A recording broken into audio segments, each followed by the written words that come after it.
Week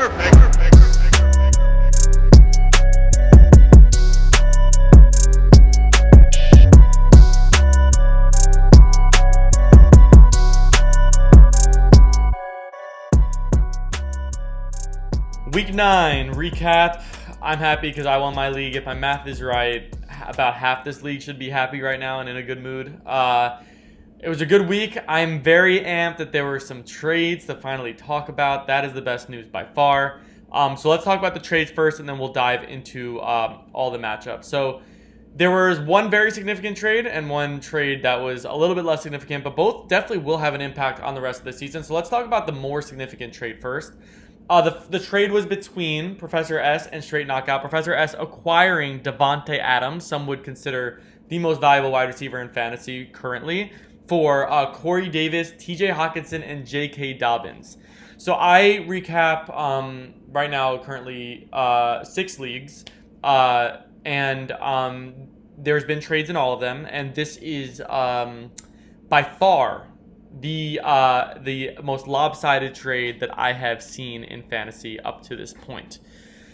Davante Adams is a stud. He's someone that you absolutely can only depart from if you are absolutely desperate. I guess we'll look into Straight Knockout teams soon, but the depth he got unfortunately carried almost no value. J.K. Dobbins was, in hindsight's 2020, he had a bad week, but let's say going to this week, valuable for this past week because Mark Ingram's out. But when we say valuable, he's also in a 50-50 timeshare, maybe 55-45. He might be slightly more valuable than Gus Edwards, although Gus Edwards gets all the red zone targets, the red zone handoff. So not really a valuable running back in J.K. Dobbins, someone who you don't want to have to start. Only start him if you really need to. But he's a good option. He's good to have on the team. But, I mean, we're talking a tier or RB3 versus a wide receiver 1, a high-end wide receiver 1 versus a low-end RB3. TJ Hockenson, a tight end 1, but near the bottom of that list, so also not in the same conversation as Davante, a nice guy to have. Corey Davis, also wide receiver 2, probably low-end in my opinion, and certainly also not someone who's in the same conversation as Davante Adams. I don't think, even if a team had Davante Adams and me as their other option, as in a guy who isn't in the NFL, is the only way I could even consider giving up Davante Adams for a bunch of pieces. But Straight Knockout, I don't believe was in that situation where he had literally no one else to play. And even if he were, these guys aren't enough to give up Davante Adams. This was an absolute lopsided deal. Fortunately for Professor S, he made the deal that we've been pushing him to make. A deal where you give up depth, that he had a ton of depth to get a stud, and he did that, and now he runs away with the league a little bit more than he did previously. Pain Train and the Chairman was the other trade. It was Kenny Golladay for Mike Evans straight up. This is a trade you don't see too often because it's not one of those trades where it's like, oh, well, mutually beneficial. It's literally just two guys who think one guy's more valuable than the other, same position. I actually have no strong feelings about this because I view these guys as very similar in that they're very talented wide receivers and a pretty good passing offense, but Mike Evans has more competition for touches, whereas Kenny Golladay is a little bit less consistent and more dependent on long plays because he gets less catches.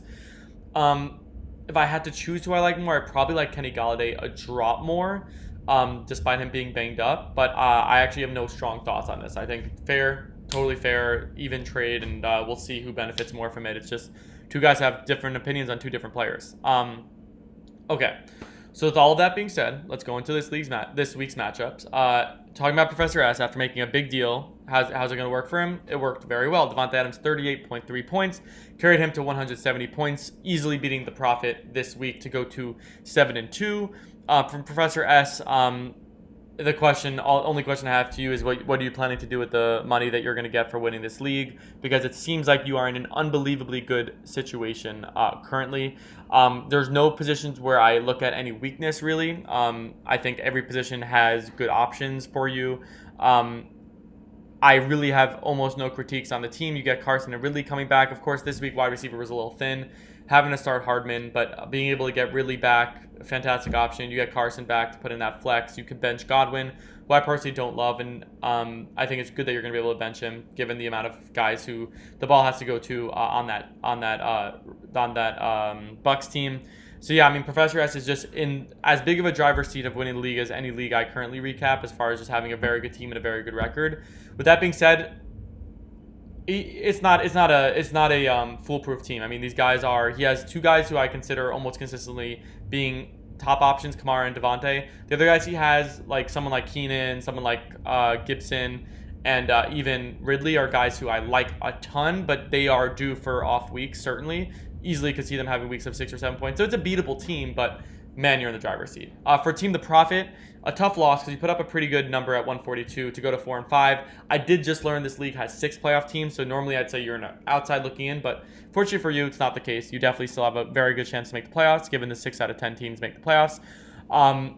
Pretty good week, but Singletary you keep relying on. All I know is that there will not be a playoff team with Singletary as a starting running back, so fix that hopefully ASAP. Montgomery being disappointing as well. I mean, it's someone that I was high on coming to the season and throughout the beginning of the season based on volume and volume alone.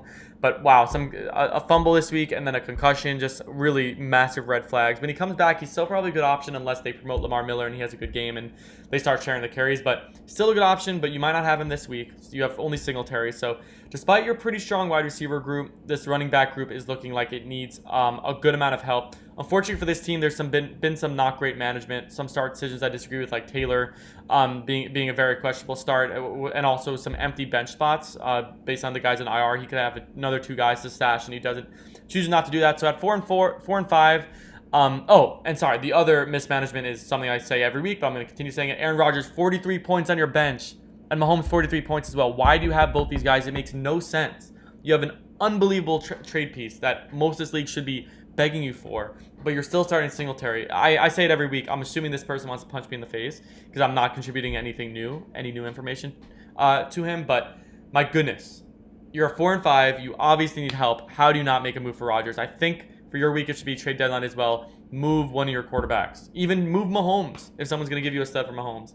Get some running back. If you miss the playoffs, it's unfortunately going to be on the owner of this team. Pretty good drafting, but this management in the last couple of weeks, mainly with keeping Rodgers and starting Singletary, is just of major concern to me.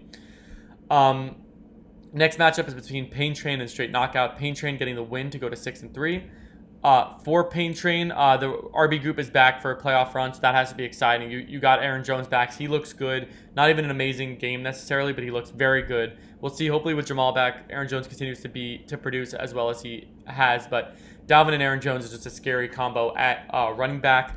Still kind of thin team, though. I would think that it's Gallman time to give Gallman a look over Zach Moss. I know Zach Moss got in the end zone, but that's not a good team to have a running back in, and he's unfortunately still at least splitting time with Singletary, maybe even the second guy up in that offense. And you already heard how I think about Singletary, so I would think it could be Gallman time as long as Devontae misses time, or there's indication that that's going to continue to be the backfield structure of Gallman being the main guy. If Devontae comes back and they think Devontae's going to be the main guy, then obviously switches it up. But would think it's Gallman time. But outside of that, this team has a lot of good things going on with it. I honestly love quarterback, love running back, love the top wide receivers. I actually think that this team is at 6-3, probably a top 3 team in the league right now, and I'm looking for them to make a deep playoff run. For Team Straight Knockout, a lot of disappointments, unfortunately. Only putting up 107 points most of the time will not get you the win in this league, and you go to 3-6. There were just so many disappointments this week, mainly being with James Conner. James Conner, a good running back in a good situation, but unfortunately, when they're behind, they just abandon the run, the Steelers. I've never seen anything like it, and this week, they played Dallas. You expect them to be up the whole game running with Conner, 20, 25 carries maybe. They completely abandon the run in the second half when they're down. They go 5 wide receiver sets. Conner barely saw the field. I was playing against Conner, so I was happy. He only got 9 carries, didn't only turn it into 22 yards, 2 receptions, -2 yards, only 4 points. Just a horrific day. I mean, that is a massive part of what held you back into having a decent week this week. In addition, Corey Davis, 0 catches on 3 targets when you thought that he'd be more involved this week. Was Corey Davis in that trade? Oh, this is the team that traded Devontae, wasn't it? Hold on. Yep, this is the team that traded Devontae. Wow. So even the Corey Davis to Devontae alone difference in points was about 40. So I assume this team didn't need me to say. I'm sure there's a regret in that trade already. Thielen 5.8, not a good week, disappointing, but you expect him to bounce back. Dobbins 5.5. I mean, you got to fade on Dobbins at this point. I have him on my team, but I'm not starting him. It's time to kind of give up on him until he shows that he's going to be. The issue is not only there are 3 running backs, but Lamar also carries at double digits times per game. So it's just very frustrating to see. If you got a point for every time the ball was in Dobbins' chest and then he pulled it back and Lamar ran with it, Dobbins would be the #1 fantasy running back, but unfortunately that's not the case. So for us Dobbins owners, it's time to stash him on the bench. Definitely still worth the stash. He's the most talented running back by a mile in that backfield. Way better than Mark Ingram, much better than Gus Edwards. So we'll keep an eye on it, but for now, unfortunately, there's not much to be excited for this team. I think that Devontae trade put this team in a very, very tough situation at 3-6. I would say it's done chain time. I know 6 teams make the playoffs, so I should be more hesitant, but I want a done chain. And when I done chain, I say done for winning the title. This team cannot win the title. Maybe you could squeeze in the playoffs. 6 out of 10 teams make the playoffs.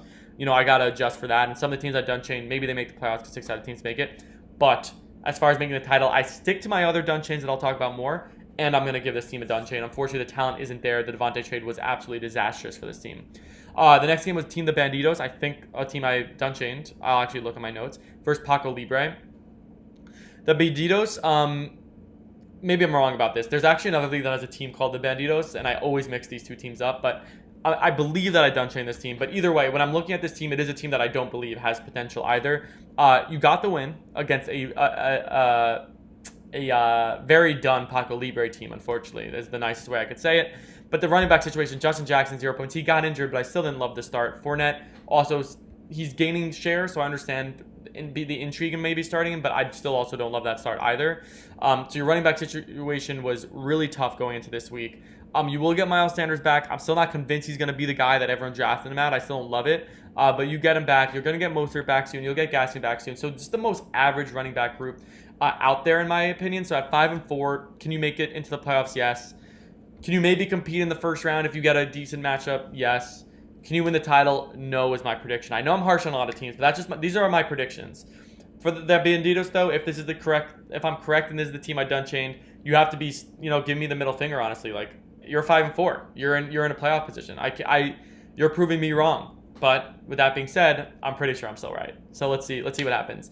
I think Paco Libre is actually the stronger team here. Unfortunately, some really just horrific luck here. Mainly being David Johnson concussion, so missed almost the entire game. Michael Thomas in a very iffy situation. Basically, coming off an injury was already iffy, and then the game script was completely against him because they blew him out. Whereas if they were down, Michael Thomas probably would have had a great game because he was targeted 6 times just in like a half. DeAndre Hopkins, a weirdly bad game. He didn't get targeted until the third quarter. So, yeah, talent-wise, and you still have Kenyon Drake injured and Jonathan Taylor in a committee for some reason, Coleman out and Debo out. So, this is a team that no one's going to want to play down the stretch. This team's done, 2-7. There's no coming back. Maybe you win the next 4 games. 6 out of 10 teams make it, I guess. But I like the team, but not that much. It's a team that no one's going to want to play. But unfortunately for Paco Libre, all you have right now is to play spoiler. So it's spoiler time for Paco Libre at 2-7. Dunchain is certainly on them as well. Team El Capitan, I am confident that I Dunchained. I think. So for this team, they're winning despite. They got the win despite Brady. Awful game at 0 points. Hasty, awful game at 4 points. Cole Beasley, not a good game at 6.9 points. But you had explosions from Kelsey, Kirk. Juju, really good game. McCaffrey, unbelievable. And speaking of McCaffrey, El Captain was going to be a team that we'd have to consider being a contender. McCaffrey hurt again. You're very lucky that 6 of 10 teams make it because if McCaffrey misses more time, this is a team that I would look at as being one of the teams, if you're outside the playoff picture, saying this is a playoff spot that's up for grabs because I don't think this team's going to win many games down the stretch. But 6 teams make it, so you're probably going to make it. You're probably going to have McCaffrey back healthy, and you're probably going to be alive for it. I still see this team as unbelievably thin. I think some of the guys who exploded this week will not explode again. You're probably going to want to rely on Judy. You're probably going to rely on Crowder, even Kirk. But I just don't like any of those guys long term and to be consistent. So yeah, I'm looking at this team as a team that will be a first round exit. We'll keep an eye on it. This is another team that has to be giving me the middle finger, but I don't care if we make the playoffs. All that matters is winning it all, and this team does not have the juice to do it unless McCaffrey comes back fully healthy. And one of the guys that I'm very against in the wide receiver group ends up having a higher ceiling than I view them as having. We went with Jared. It was a loss. There's a lot of frustration, I'm sure, for this team. You're getting Chubb back, but unfortunately, when Chubb got hurt, I believe we said that's going to hurt the team a lot. If you stay alive, though, you're going to be a contender. You unfortunately couldn't stay alive. You go to 2-7. You get Chubb back, but not in time. Zeke's been disappointing, and he's going on a bye, so you're still going to be thin at running back next week. Harris on New England looked like he was going to finally be a good option for you. He gets injured. So if we went with Jared, it's a frustrating season that you have to chalk up to some bad luck, mainly with that Chubb injury really cost you. Yeah, Dunchain here too. Half the league's Dunchain. It's just a pretty clear discrepancy between the top half of the league and bottom half of the league for me. So even though playoff spots are up for grab, I think there's just 4 or 5 teams that are just like contenders and 4 or 5 teams that are just done. So with that being said, let's go to 2 teams who are good records that I think are overrated a little bit. So titties up, titties down. Got the lost to go to 5-4. They have RP concerns that continue.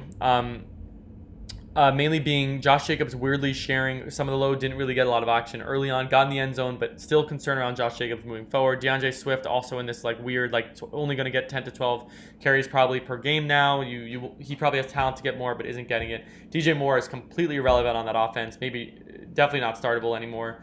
And then Melvin also in this weird share. So you just have a lot of guys who just ceilings are super low. So this team's 5-4. They're probably in the driver's seat for playoffs. They're probably going to get Eckler back, which is exciting. And they're going to need Eckler back because without Eckler, this team is looking like a team that won't be able to compete.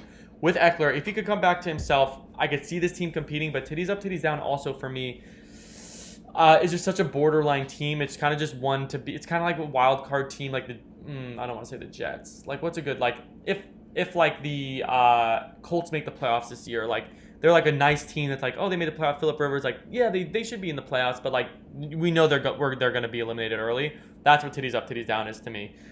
So again, I'm talking down on a lot of teams today. I guess I'm trying to motivate you all, but I guess we'll see what happens with that team. For the chairman, 6-3. I actually think it's a similar level team to titties up, titties down, maybe a little bit better.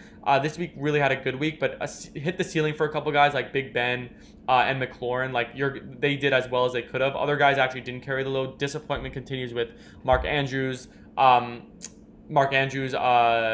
was one other guy. Oh, Clyde Edwards-Helaire gets in the end zone, but that might be near his ceiling now, 13, 14 points. I mean, especially with the role that he currently has. So I think this team's better. I should say this team is certainly better, and I forgot that you do have now Mike Evans as well since you just traded Golladay away. I believe should be the case, yeah. So the chairman's definitely a contender. I don't think it's as strong as the earlier teams we mentioned as being the top 1-2, but there's a team that could surprise some people. You're going to need Derrick Henry and James Robinson to have those normal big weeks because they are by far the best players on this roster. I don't think you're going to be able to depend on McLaurin or Evans to really carry you there. So getting to those top guys to really perform, but there's a team that's certainly alive if you get that. There are some teams that are contenders dependent on or fully dependent on a couple factors. Is one of them, whereas the earlier teams I feel like have a couple different paths towards winning the title, not fully dependent on their main guys. But yeah, this team's certainly alive for the title, and I will keep an eye out on that. So yeah, overall, love the trades. I definitely understand that I'm